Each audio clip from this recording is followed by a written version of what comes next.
What's up les gens, j'espère que vous allez bien et aujourd'hui on se retrouve pour une nouvelle vidéo et pour parler vélo parce que oui, l'actualité du cyclisme sur route est assez chaude ces dernières semaines. La semaine passée avait lieu le Tour des Alpes, dernière grosse course par étape avec le Romandie avant le Giro d'Italia diffusé sur l'équipe et sur Eurosport, et puis hier dimanche la doyenne Liège-Bastogne-Liège diffusée sur France Télévisions et sur Eurosport. Le Tour des Alpes qui a couché de la victoire au général de Romain Bardet qui lors de l'ultime étape a renversé ce Tour des Alpes, lâchant Pello Bilbao qui était à ce moment-là leader du général Romain Bardet, qui va s'adjuger la deuxième course par étape de sa carrière après le Tour de l'Ain en 2013, une éternité. Romain Bardet qui renaît de ses cendres et qui retrouve une seconde jeunesse dans cette équipe DSM qu'il a rejoint il y a maintenant 2 ans de cela. Ultime étape remportée par Thibaut Pinot qui la veille avait vécu une énorme déception, repris à quelques kilomètres de la ligne par un Miguel Angel Lopez qui était sorti du peloton, qui avait finalement eu un bond de sortie parce qu'il était assez loin en général, Thibaut Pinot,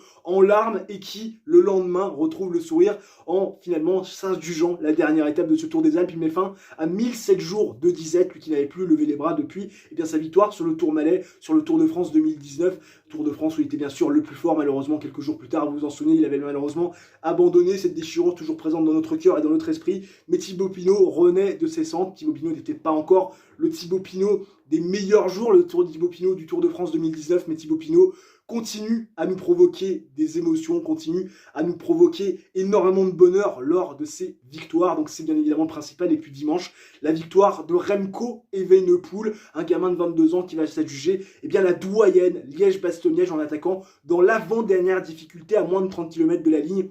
Remco Evenepoel qui a martyrisé ses pédales, levant ses fesses de sa selle. Personne à ce moment-là n'a été capable de l'accompagner, ni Dylan Teuns, le vainqueur de la Flèche Wallonne, ni Benoît Cosnefroy, deuxième de la Flèche Brabançonne et de l'Amstel Gold Race, ni même Wout van Aert qui était quand même assez en forme, on va pas se le cacher, notamment sur Paris-Roubaix, malgré petit problème de santé avec le Covid-19 qu'il avait chopé il y a quelques jours de cela.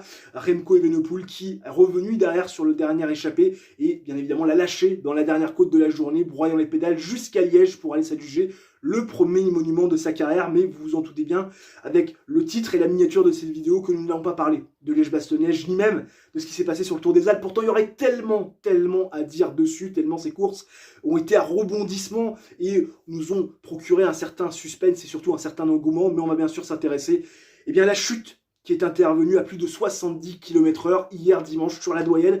Chute où a été impliqué Julian Alaphilippe, notre champion du monde. Juste avant de parler de Julian Alaphilippe, de cette chute et de la conséquence de cette chute pour l'homme et aussi pour la suite de sa carrière et surtout la suite de sa saison, j'aimerais quand même souhaiter un prompt rétablissement à tous les coureurs qui ont été pris dans cette chute, qui vont voir leur saison être amputée de plusieurs courses, peut-être même leur saison entière, parce qu'il n'y a pas que Julian Alaphilippe qui a souffert de cette chute, qui ont été blessés, meurtris dans leur corps, dans leur chair, dans leur esprit.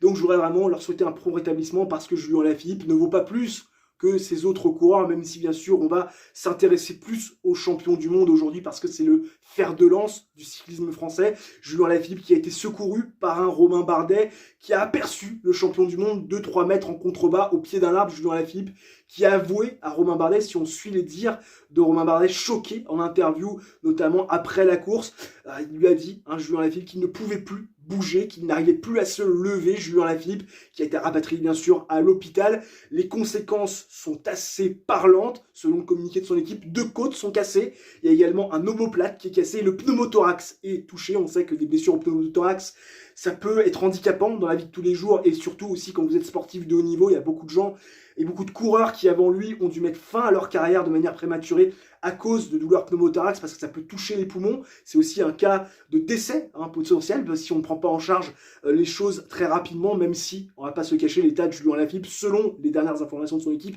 est plutôt stable.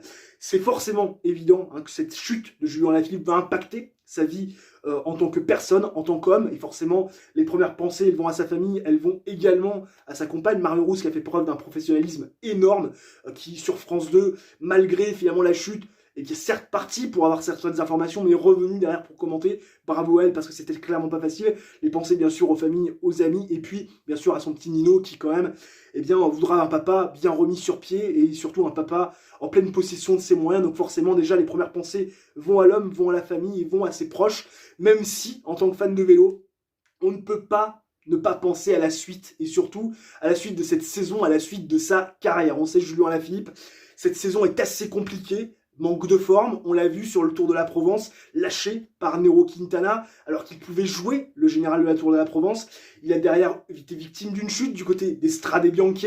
Derrière, il a essayé de revenir sur le Tour du Pays Basque avec une petite victoire qui quand même pouvait lui remporter un peu de confiance malgré le manque de concurrence évidente sur ce Tour du Pays Basque. La chute derrière sur la Flèche Brabançonne, la 4e place, j'ai envie de dire seulement lors de sa classique de prédilection, la Flèche Wallonne, qui répond le mieux à ses caractéristiques. Et là, malheureusement, la chute qui va lui valoir énormément de conséquences, 2 côtes cassées, un omoplate cassé, le pneumothorax bien évidemment touché. Julien Alaphilippe qui sur Liège-Bastogne-Liège va mettre certainement fin, en tout cas à ses gros objectifs de saison avec le Tour de France. Bref, un Julien Alaphilippe qui est victime d'un début de saison assez cauchemardesque, que ce soit en termes de résultats et en termes de conséquences, parce que cette chute va forcément impliquer une non-participation au Tour de France. Clairement, on ne peut pas imaginer Julien Alaphilippe fin juin prendre le départ de la Grande Boucle. C'est clairement impossible, Julien Alaphilippe. À mon avis, s'il remonte sur les vélos, ça sera plus du côté du mois de juillet pour éventuellement préparer des classiques comme la Classica San Sebastian, je ne sais pas, comme la Vuelta, peut-être le Tour de Lombardie, bien sûr les championnats du monde qui répondront parfaitement à ses caractéristiques et à ses compétences, mais Julien Alaphilippe, il ne faut pas se faire d'illusions, ne sera pas au départ du Tour de France. Julien Alaphilippe, victime peut-être de la malédiction du champion du monde. On se souvient d'il y a 2 ans et de sa chute sur le Tour de Flandre, alors qu'il avait été champion du monde à Imola quelques semaines avant. Tour des Flandres, un mois d'octobre, cette fameuse année 2020 assez particulière. Julien Alaphilippe qui était avec les 2 autres fantastiques, Wout van Aert et Mathieu Van Der Poel, il les suivait, il était certainement le plus fort lors de ce Tour des Flandres 2020 et malheureusement, il avait été percuté par une moto. Derrière, les blessures s'étaient enchaînées, mais Julien Alaphilippe avait mis fin à sa saison, donc forcément, ça ne s'était pas ressenti sur la saison qui allait suivre derrière. Malheureusement, il a été victime cette année de cette malédiction du maillot arc-en-ciel. 3 chutes, dont une qui est fatale sur Liège-Bastogne-Liège. Et on va s'interroger aussi sur, sur ce fameux Liège-Bastogne-Liège, sur ces fameuses doyennes qui se refusent à lui depuis ses débuts. Julien Alaphilippe qui a terminé 2e, on s'en souvient, en 2015. Julien Alaphilippe va-t-il un jour pouvoir être aussi à nouveau leader sur cette course? Parce qu'avec la victoire de Remco Evenepoel, dans cette équipe de Patrick Lefebvre, un gamin de 22 ans, belge, dans une équipe belge qui remporte la doyenne, est-ce que le rapport de force ne va pas s'équilibrer, ne va pas changer de camp avec cette victoire de Remco Evenepoel? Est-ce que Patrick Lefebvre ne va pas miser sur la valeur sûre Remco Evenepoel qui a remporté à 22 ans lors de sa première participation cette doyenne, qui se refuse à Julien Alaphilippe? On se souvient de cette 2e place en 2015, battue par Alejandro Valverde, alors que Julien Alaphilippe était peut-être le plus fort déjà à cette époque. Il avait mal lancé son sprint, mal joué lors du sprint final. On se souvient de 2018, la victoire de Bob Jungels, alors que Julien Alaphilippe était certainement le plus fort, c'était même sûr que c'était le plus fort. Il avait laissé sa victoire à son pote, bien évidemment, un grand seigneur, Julien Alaphilippe. Et puis on se souvient également de 2020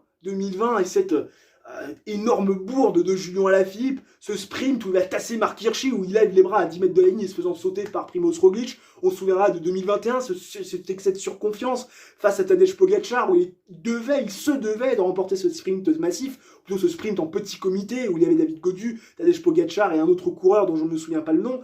Bref, un Julien Alaphilippe qui est passé à côté d'énormément d'opportunités sur Liège-Bastogne-Liège. Pourra-t-il, bien évidemment, être un jour leader de Liège-Bastogne-Liège dans cette équipe de la Deceuninck Quick-Step qui, quand même, va sauver sa campagne de classique grâce à ses victoires sur Liège et grâce à la victoire de Remco Evenepoel? Rien n'est moins sûr. C'est vrai qu'on ne parle même plus maintenant de potentielle victoire dans le futur. On parle désormais d'un statut de leader. Pourra-t-il revenir à ce statut de leader? C'est toute la question. En tout cas, ce qui est sûr, c'est que ce début de saison de Julien Alaphilippe et cette conséquence de chute avec énormément de blessures et énormément de séquelles, va vraiment bien contrarier ses objectifs de milieu de saison avec le Tour de France où il ne sera certainement pas présent. À coup sûr, c'est une évidence pour moi.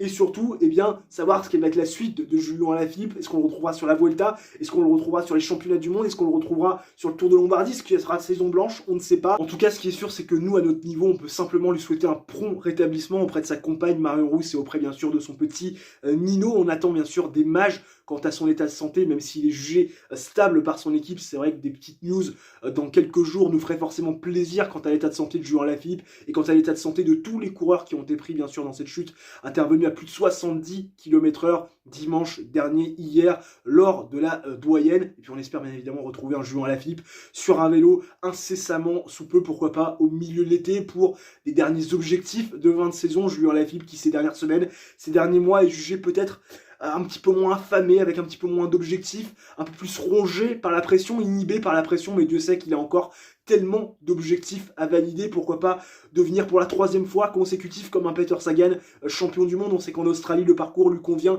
à merveille, comme à Imola et comme bien évidemment à Louvain en Belgique l'an dernier. Il y a aussi le Tour de Lombardie qui répond tellement à sa caractéristique, le Tour des Flandres, pour ne pas le citer, qui lui aussi répond parfaitement aux compétences, aux capacités de Julien Lafilippe, qui était certainement le plus fort en 2020, comme je l'ai dit, et on espère également le retrouver leader sur un Liège-Bastogne-Liège, la doyenne qui se refuse à lui, même si pour toutes les raisons que j'ai énoncées, eh bien durant cette vidéo, rien n'est moins sûr, mais en tout cas ce qui est clair, c'est qu'on attend un Julien Lafilippe, eh bien à nouveau en forme et à nouveau performant sur un vélo le plus rapidement possible.